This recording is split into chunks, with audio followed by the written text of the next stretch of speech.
사랑의 하나님, 오늘도 이른 새벽 주님을 찾습니다. 우리를 기쁨으로 맞아주시니 감사를 드립니다. 하나님이 선물로 주신 하루의 첫 시간, 어제의 아쉬움이나 오늘의 할 일이 아닌 나를 향한 하나님의 사랑을 떠올리며 하나님께 감사하기를 원합니다. 우리의 찬양과 기도를 기쁘게 받아 주시옵소서. 하나님, 이 새로운 한 주간 우리가 세상과는 구별된 거룩한 옷을 입고 살아가기를 원합니다. 모든 일에서 하나님의 법과 질서를 지키며 보내진 곳에서 화목의 사명을 이루고 우리를 통해 하나님의 사랑과 능력을 드러낼 수 있게 하여 주시옵소서. 아버지 하나님, 인생의 밤을 보내고 있는 성도님들을 위하여 기도합니다. 건강의 문제로, 경제적인 어려움으로, 가정의 불화로, 회사 내 갈등으로, 진학이나 취업의 실패로, 죄책감으로, 풀어지지 않는 감정의 응어리로 하루하루가 괴로운 분들이 있습니다. 도무지 해결의 기미가 보이지 않아서 더 나은 미래를 꿈꾸는 것조차 할 수 없는 이들이 있습니다. 오랜 시간 간절히 기도해봤지만 달라지지 않는 현실 속에서 하나님에 대한 서운함과 원망, 불신이 가슴에 찬 이들이 있습니다. 주님, 이러한 우리의 성도님들을 긍휼히 여겨 주시옵소서. 주님께서 그들을 만나 주시옵소서. 그들의 상한 몸과 마음을 치유와 위로의 손으로 어루만져 주시기를 간절히 간구합니다. 주님이 그들을 얼마나 사랑하시는지 그 뜨겁고 깊은 사랑을 그들이 느끼게 하여 주시고 그들을 위한 하나님의 계획을 그들이 알아차릴 수 있도록 그들에게 열어 보여주시기를 간절히 기도합니다. 무엇보다도 주님, 그들을 그 고통의 자리에서 건져내어 주시기를 간절히 간구합니다. 질병이 떠나가게 하시고 재물과 물질의 통로가 열리게 하시고 가정 안에 화목의 영이 임하여 하나됨의 기쁨을 누리게 하여 주시기를 원합니다. 회사의 업무와 관계의 문제들을 풀어주시기를 원합니다. 좋은 만남들을 허락하여 주시기를 간절히 구합니다. 꿈을 가지고 있는 이들을 각각 가장 알맞는 자리로 인도하여 주시기를 또한 간구합니다. 회개를 통한 온전한 자유함을 가르쳐 주시고 미움과 원망, 분노와 시기 대신에 용서와 이해, 감사와 축복의 마음을 넣어 주시기를 간절히 간구합니다. 하오나 주님, 단순히 고난의 자리에서 건져냄을 받는 것으로 그치지 않기를 구합니다. 지금의 고난을 통해 그들의 믿음이 더욱 견고해지는 은혜를 더하여 주시옵소서. 이 어두움의 시간이 그저 상처와 눈물로만 남는 것이 아니라 하나님을 더욱 깊이 만나고 하나님의 뜻을 이루어가는 귀한 시간이 되게 하여 주시옵소서. 그리하여 후에 그들에게 무엇과도 바꿀 수 없는 소중한 간증으로 남게 하여 주시기를 간절히 간구합니다. 이 어려운 시간에 자기 자신의 모습도 돌아볼 수 있는 은혜를 주시옵소서. 자신의 문제가 무엇이었는지, 잘못이 무엇이었는지, 무엇을 바꿔야 하는지도 깨달아 알 수 있도록 주님께서 인도하여 주시기를 간절히 간구합니다. 사랑의 주님, 우리는 연약하여 인생의 고난이 두렵고 무섭습니다. 피할 수 있다면 피하고 싶습니다. 하오나 주님, 인생의 고난이나 어려움보다 주님을 잊은 채 사는 것이 더욱 두려워해야 할 것임을 우리로 늘 깨우치게 하여 주시옵소서. 인생의 밤이나 낮이나 슬픔의 때나 즐거움의 때나 한결같이 주님을 찬양할 수 있는 큰 믿음을 우리 안에 창조하여 주시기를 원합니다. 어떤 상황 속에서도 우리를 향한 하나님의 사랑과 선하심을 의심하지 않도록 우리를 굳게 붙잡아 주시옵소서. 하나님, 중대한 결정을 앞두고 주님의 인도하심을 구하는 우리 성도님들을 위해 기도합니다. 진학을 준비하는 이들, 취직을 위해 기도하는 사람들, 이직을 생각하는 사람들, 결혼을 준비하는 사람들, 창업을 준비하는 이들, 수술이나 치료를 받아야 하는 사람들, 소송과 같은 어려운 법정 싸움을 해야 하는 이들, 기업의 중요한 결정을 해야 하는 분들, 하나님, 사랑의 하나님께서 한 분 한 분의 사정과 마음을 잘 아십니다. 그리고 그들이 가야 할 미래도 알고 계십니다. 그들이 바른 길로 들어설 수 있도록 주님께서 손을 붙잡아 주시고 견고한 땅을 밟으며 나아갈 수 있도록 주님께서 함께하여 주시옵소서. 하나님, 무엇보다 무엇을 결정하거나 선택할 때에 걱정이나 염려, 두려움으로 고통받지 않게 하여 주시기를 간구합니다. 마음의 평안을 주시고 돕는 손길들을 허락하셔서 모든 일의 진행에 부족함이 없게 하여 주시옵소서. 아버지 하나님, 오늘도 소망의 성도님들을 위해 기도하지 않을 수 없습니다. 몸이 연약한 성도님들이 많이 있습니다. 나이가 들어 몸도 마음도 많이 약해져서 힘들게 살아가는 성도님들이 있습니다. 건강검진을 받은 후에 결과가 좋지 않아서 두려움과 공포 속에서 추가 검진을 하며 주님께 간절히 기도하는 성도님이 있습니다. 사업이 날이 갈수록 어려워져서 이제는 더 이상 어쩔 도리가 없다고 생각되어 절망에 빠진 성도님이 있습니다. 폭력을 당하거나 수치를 당하여 죽고 싶을 만큼 힘들어하는 성도가 있습니다. 하나님, 우리는 이들을 적절하고 온전하게 도울 방법을 알지 못합니다. 하나님께서 각 성도님의 마음에 오시어 위로하여 주시고 그들의 연약한 부분에 안수하여 주시며 그들의 문제들을 하나씩 하나씩 풀어 주시옵소서. 하나님, 오늘 임상실험으로 2차 항암 치료를 받는 권사님을 지켜주시옵소서. 치유의 은혜를 내려 주시옵소서. 눈에 띌 만큼 효과가 있게 하시고 마침내 하나님의 치유하심을 경험케 하여 주시옵소서. 하나님, 오늘도 이 하루를 주님께 맡깁니다. 우리의 오고 가는 발걸음을 안전하게 지켜주시고 주의 자녀를 넘어뜨리려 호시탐탐 노리는 어둠의 세력에게서 우리를 보호하여 주시옵소서. 스스로 죄에 빠지는 일이 없도록 우리 안에 분별력과 결단력을 주시옵소서. 그리하여 이 하루도 말씀으로 철저히 무장하여 믿음의 선한 싸움을 담대하게 싸워내는 소망의 멋진 성도님들이 되게 하여 주시옵소서. 하나님의 말씀 앞으로 나아갑니다. 주님의 말씀만이 우리를 살리고 나를 선하게 움직이게 하는 힘임을 고백합니다. 우리가 어떤 상황, 어떤 이유에서든지 말씀을 놓치고 살아가지 않도록 우리 안에 늘 말씀을 사모하는 마음을 불어넣어 주시옵소서. 오늘도 말씀하실 주님을 기대합니다. 역사하실 성령님을 간구합니다. 우리 주 예수 그리스도의 이름으로 기도 올리옵나이다. 아멘. 오늘 하나님께서 우리에게 주시는 말씀 히브리서 9장 11절로 28절 말씀입니다. 히브리서 9장 11절로 28절까지 말씀 함께 읽겠습니다. 그리스도께서는 장래 좋은 일의 대제사장으로 오사 손으로 짓지 아니한 것 곧 이 창조에 속하지 아니한 더 크고 온전한 장막으로 말미암아 염소와 송아지의 피로 하지 아니하고 오직 자기 피로 영원한 속죄를 이루사 단번에 성소에 들어가셨느니라. 염소와 황소의 피와 및 암송아지의 죄를 부정한 자에게 뿌려 그 육체를 정결하게 하여 거룩하게 하거든 하물며 영원하신 성령으로 말미암아 흠없는 자기를 하나님께 드린 그리스도의 피가 어찌 너희 양심을 죽은 행실에서 깨끗하게 하고 살아계신 하나님을 섬기게 하지 못하겠느냐.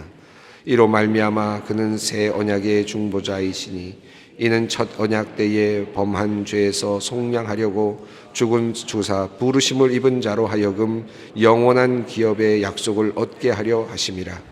유언은 유언한 자가 죽어야 되나니 유언은 그 사람이 죽은 후에야 유효한즉 유언한 자가 살아있는 동안에는 효력이 없느니라.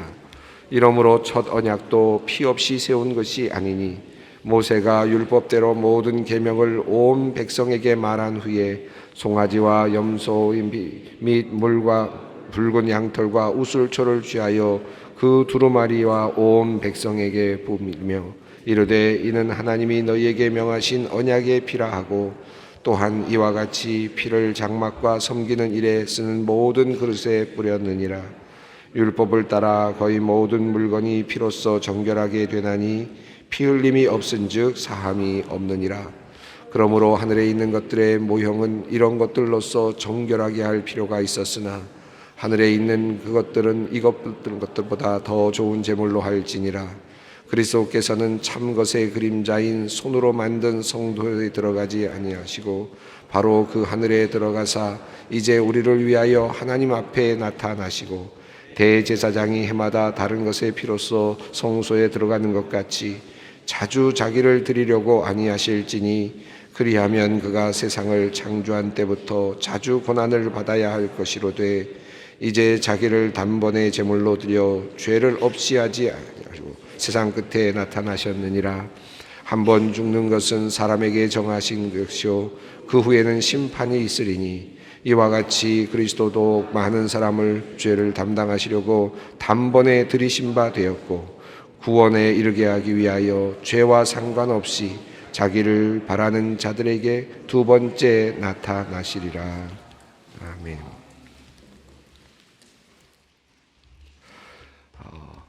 앞서 나왔던 내용은 첫 언약과 관련된 많은 예법들, 그러니까 구약 성경에서 말했던 출애굽기와 레위기, 율법서에서 말했던 다양한 그 예법들에 대한 제사법들에 대한 내용들, 또 장막과 관련된 내용들이 소개되었습니다. 그리고 이러한 장막들은 현재까지의 비유이다. 그러니까 이 앞에 놓여졌던 것, 구약에 우리에게 이스라엘 백성들에게 소개되었던 그 율법의 많은 조항들, 모세를 통하여서 시내산에서 주어졌던 그 율법의 내용들, 또 예법들, 제사법들, 이 모든 것들은 사실은 그림자이다라는 뜻입니다. 하나의 비유이다라는 말씀을 했습니다. 자, 그리고 이제 그와 관련해서 계속 이어지는 하나의 흐름으로 오늘 본문이 소개되고 있습니다. 그리스도께서 앞서서 대제사장이시다라는 것을 충분히 증명을 했습니다. 왜 그리스도가 대제사장이 되어야 하는가? 멜기세덱의 반차를 따르고 아론의 반차를 따르지 않아야 되는 이유가 무엇인가? 왜 그리스도를 대제사장이라 하는가? 하는 내용을 이미 앞서서 충분히 이야기를 했고, 그리고 또 이어서 장막에 대해서도 이야기를 했습니다. 이 장막이 왜 모형이 되는가? 왜 그림자인가? 왜 비유인가? 하는 것들을 이미 충분히 이야기를 했습니다. 자, 그리고 이제 이어지는 내용은 이것을 합해가면서 이제 마지막으로 정리를 하는 이런 내용이라고 할 수 있겠습니다. 11절 한번 읽어봅니다. 그리스도께서는 장래 좋은 일의 대제사장으로 오사 손으로 짓지 아니한 것 곧 이 창조에 속하지 아니한 더 크고 온전한 장막으로 말미암아. 자, 그리스도께서 이제 우리를 위한 대제사장이 되신다라는 말씀은 이미 충분히 이야기가 됐기 때문에 이제 우리는 그대로 받아들일 수 있겠습니다. 하늘의 대제사장이시고, 그리고 그 이 땅에 있었던 대제사장들은 그 대제사장, 온전하신 대제사장, 땅에 속하지 아니하신 대제사장의 하나의 모형에 불과했다 하는 사실을 우리가 충분히 이해하고 있습니다. 자, 그래서 이제 그리스도께서는 장래 좋은 일의 대제사장으로 오셨다라고 말합니다. 오셨는데 그것은 이 창조에 속하지 아니한 더 크고 온전한 장막을 지으신 것이다 라는 뜻입니다. 여기서 말하고 있는 더 크고 온전한 장막은 이 땅에 있었던 장막과는 대비되는 것이죠. 그러니까 지성소와 또는 성소와는 대비되는 하늘에 있는 더 크고 온전한 장막일 것입니다. 이것은 이 11절에 있는 내용을 보면 이것은 그리스도께서 대제사장으로 오셔서 이것은 이제 수단을 상징하는 수단을 사용하는 디아라고 하는 전치사를 사용했는데 그리스도께서 그렇게 하심으로써 더 크고 온전한 장막을 만드셨다라는 의미일 수 있겠습니다. 더 크고 온전한 장막은 여기서 예수 그리스도의 십자가에서 죽으신 예수 그리스도의 육체를 의미합니다. 그러니까 예수 그리스도 자신이 이제 장막이 되시는 것이죠. 이것을 이제 설명하고 있는 내용입니다. 12절과 13절을 읽습니다. 염소와 송아지의 피로 하지 아니하고 오직 자기의 피로 영원한 속죄를 이루사 단번에 성소에 들어가셨느니라. 염소와 황소의 피와 및 암송아지의 죄를 부정한 자에게 뿌려 그 육체를 정결하게 하여 거룩하게 하거든. 자, 우리 예수님께서 이제 온전한 장막, 크고 온전한 장막으로 이제 들어가시는데, 그건 자신의 육체이시고, 그러니까 대제사장이시면서 동시에 예수님은 성막이 되신다.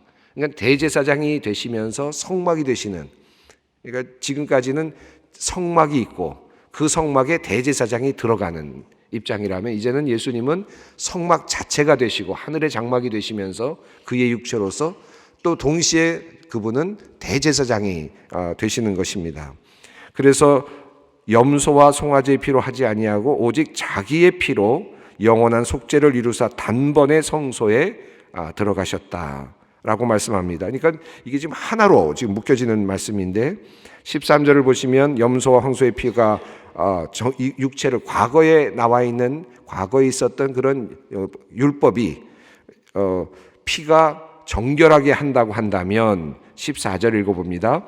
하물며 영원하신 성령으로 말미암아 흠없는 자기를 하나님께 드린 그리스도의 피가 어찌 너희 양심을 죽은 행실에서 깨끗하게 하고 살아계신 하나님을 섬기게 하지 못하겠느냐. 여기 보면 성령으로 말미암아라는 말이 또 하나 나옵니다. 그러니까 11절에 보면은 더 크고 온전한 장막으로 말미암아라는 말이 나왔고요. 14절에 영원하신 성령으로 말미암아라는 말씀이 나왔습니다. 더 크고 온전한 장막은 무엇이라고 말씀드렸습니까?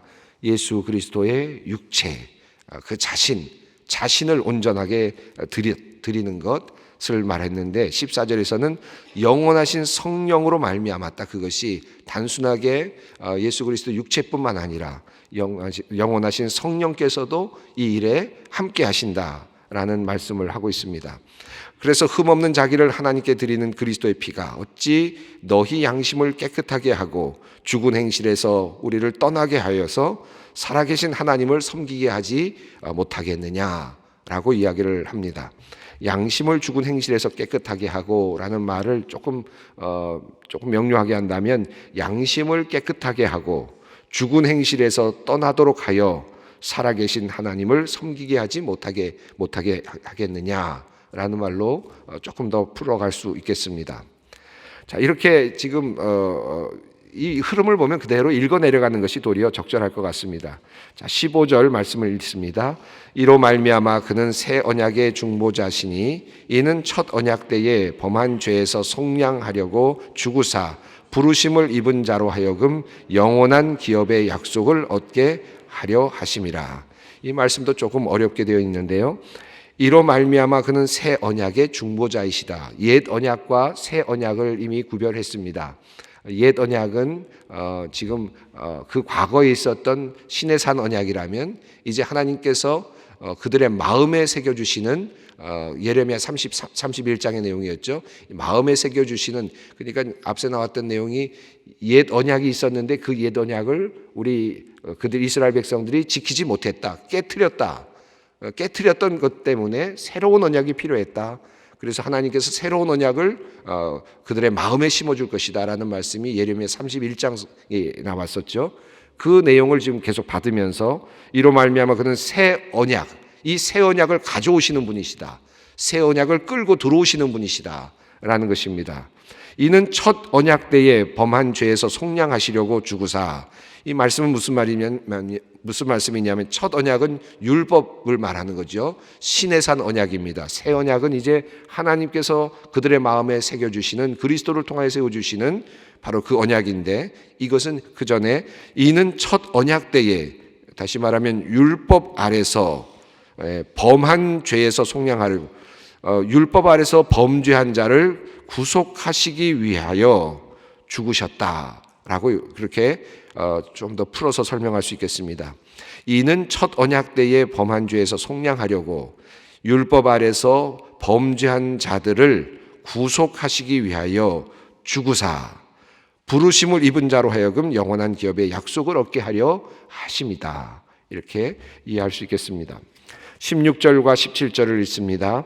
유언은 유언한 자가 죽어야 되나니 유언은 그 사람이 죽은 후에야 유효한즉 유언한 자가 살아있는 동안에는 효력이 없느니라. 이 말씀은 그냥 읽어도 알 수 있는 내용입니다. 유언을 한 사람이 있다면 유언한 사람이 죽어야 유언이 효력이 있는 것이죠. 자, 이것을 연결하면서 이제 18절에 보면 그러면서 죽어야 한다라는 그 주제를 가지고 오는데 바로 예수님과 연결시키지는 않고 과거로 다시 돌아가서 사실 옛 언약도 죽어야 하는 그런 일이 있었다. 피에 대한 희생이 있었다라는 이야기를 하고 있습니다. 18절 20부터 21절을 읽습니다.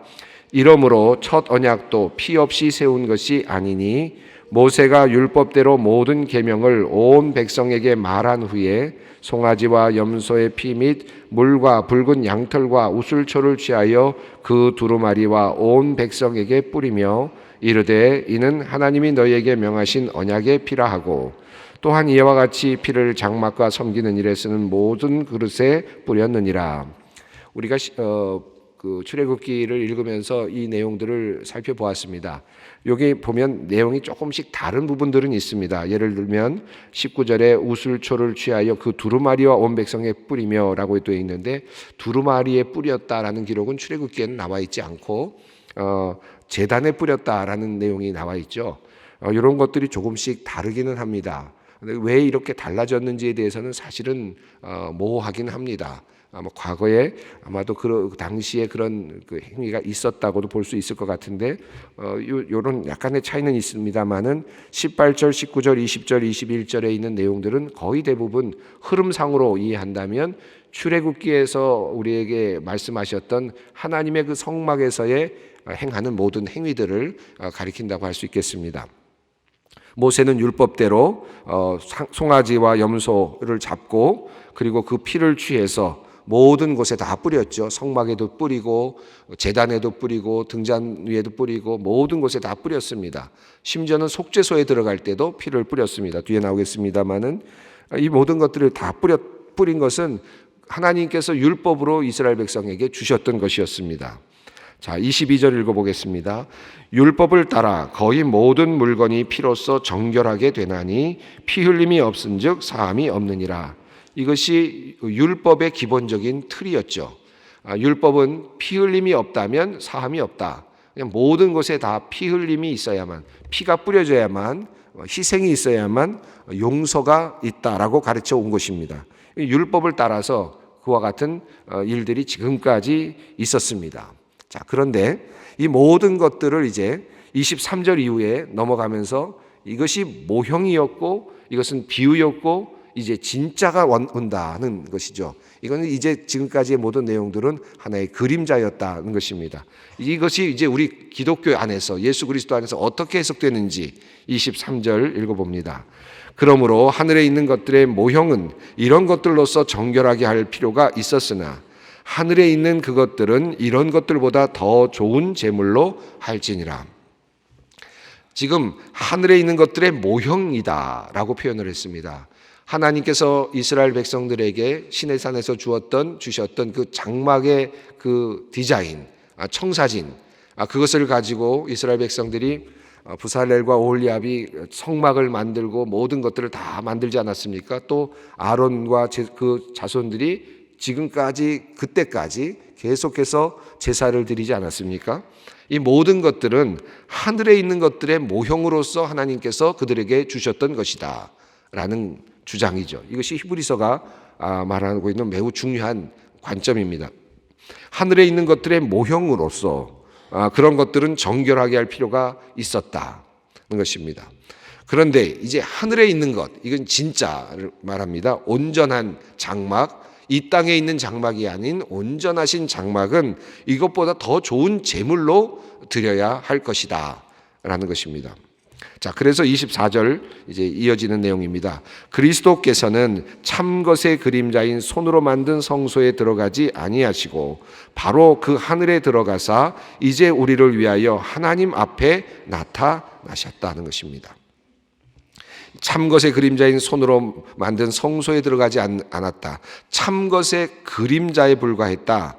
이 땅에 있는 성소는 그러하였다는 것이고, 계속되는 반복되는 내용입니다. 하늘에 들어가사 우리를 위하여 하나님 앞에 나타나셨다. 중보자가 되셨다. 또 제물이 되셨다라는 의미도 함께 이렇게 연결할 수 있겠습니다. 25절, 26절 읽어봅니다. 대제사장이 해마다 다른 것의 피로써 성소에 들어가는 것이 같이 자주 자기를 드리려고 아니하실지니 그리하면 그가 세상을 창조한 때부터 자주 고난을 받았어야 할 것이로되 이제 자기를 단번에 제물로 드려 죄를 없이 하시려고 세상 끝에 나타나셨느니라. 대제사장은 항상 피로써 성소에 들어갈 때마다 항상 피를 가지고 들어갔는데, 그런데 만약에 그렇다면 예수님이 이 땅의 장막에 들어가셨다면, 이 땅에 있는 장막에 들어가셔서 그 역할을 하시려고 하셨다면 또 이 땅의 법칙을 따라서 계속해서 똑같은 방식으로 자주 매년 들어가야만 했을 것이다. 그러나 우리 주님께서는 그렇게 하지 아니하시고 단번에 제물로 드려서 세상 끝에 나타나셨다. 이렇게 말씀합니다. 요 하나 설명드릴 것이 있는데 26절 세상 끝에 나타나셨다라는 말은 마지막 때에 나타나셨다라는 말로 이해하기보다는 좀 다르게 이해해야 될 내용입니다. 무슨 말씀이냐 하면 세상 끝에 나타나셨다라고 했는데 벌써 2000년이 지나지 않았느냐. 그러면 2000년은 뭐냐? 지금 우리는 뭐냐? 세상 끝도 아니고 끝의 끝이냐? 이렇게 생각할 수 있습니다. 예수님께서 오심으로써 세상 끝이 되었다. 이런 마지막 끝날 때 오셨다. 그런 뜻이 아니라 세상 끝이라는 말은 이중적인 의미가 있는데 뒤에 나오는 것과 연결할 필요가 있는데 첫 번째 말한 이 세상 끝에 나타나셨다는 말은 이 땅에 오셔서 이 세상의 모든 문제를 푸는 마지막 열쇠가 되신 것입니다. 그러니까 세상을 끝내셨다. 세상의 모든 문제를 끝내시는 것입니다. 예수님이 오시면 그런 의미죠. 그분이 언제 시점 크로노스로서의 어떤 시점에서 시간의 흐름 속에서 어떤 시점에 오셨느냐, 그래서 그 시점이 끝이다, 그런 의미가 아니라 예수님이 이 땅에 성육신 하심으로 그리고 십자가에 달려 죽으시고 부활하심으로 이 세상이 지금까지 앓고 있었던 힘들게 그 문제를 품고 있었던 죽음의 문제, 죄의 문제를 끝내셨기 때문에 그것이 끝이 됐다는 것입니다. 이걸 끝내는, 끝을 내는 그런 의미의 모든 이 세상의 종말을 하나님께서, 예수님께서 만드신 것이다. 그런 의미의 세상 끝에 나타나셨다라는 말로 이해하는 것이 적절할 것 같습니다. 27절과 28절을 읽습니다. 한 번 죽는 것은 사람에게 정해진 것이요 그 후에는 심판이 있으리니 이와 같이 그리스도도 많은 사람의 죄를 담당하시려고 단번에 들이신 바 되셨고 구원에 이르게 하기 위하여 죄와 상관없이 자기를 바라는 자들에게 두 번째 나타나시리라. 예수님께서 이미 죄를 담당하시고 단번에 주님께 들이신 바 되셨고 그리고 이제 마침내 우리를 구원하시기 위하여 다시 나타나실 것이다. 이 28절 뒷부분은 세 번역은 이렇게 되어 있습니다. 자기를 기다리고 있는 사람들에게 나타나셔서 구원하실 것입니다. 27절에 그 후에는 심판이 있으리니 라고 말씀하고 있죠. 그런데 28절에 구원하실 것이다 라고 말씀하고 있습니다. 제가 어제 주일 말씀을 드렸는데 우리가 대림절을 지날 때 심판이라고 생각한다고 말씀을 드렸습니다. 그러나 우리들에게는 구원이다 라는 말씀을 드렸죠. 27절이 말하는 내용이 그것이고 또 28절이 말하는 내용이 그것입니다. 심판이 있을 것인데 그런데 우리는 어떻게 됩니까? 자기를 바라는 자들에게 나타나신다. 기다리고 있는 사람들에게 나타나셔서 구원하실 것이다. 우리를 구원하실 것이라는 것이 핵심적인 내용입니다. 자, 오늘 이 말씀 가지고 기도의 자리로 나아가겠습니다. 자기를 기다리고 있는 사람들에게 나타나셔서 구원하실 것입니다. 하나님께서 재림하셔서 예수님께서 재림하셔서 우리를 구원하실 것입니다. 이 대림절을 보내면서 이 말씀 붙잡고 온전하신 예수 그리스도 대제사장이 되시고 우리를 구원하신 그분을 기억하면서 기도의 자리로 나아가겠습니다. 하늘에 계신 우리 아버지의 이름을 거룩하게 하시며 아버지의 나라가 오게 하시며 아버지의 뜻이 하늘에서와 같이 땅에서도 이루어지게 하소서. 오늘 우리에게 일용할 양식을 주시고 우리가 우리에게 잘못한 사람을 용서하여 준 것 같이 우리의 죄를 용서하여 주시고 우리를 시험에 빠지지 않게 하시고 악에서 구하소서. 나라와 권능과 영광이 영원히 아버지의 것입니다. 아멘.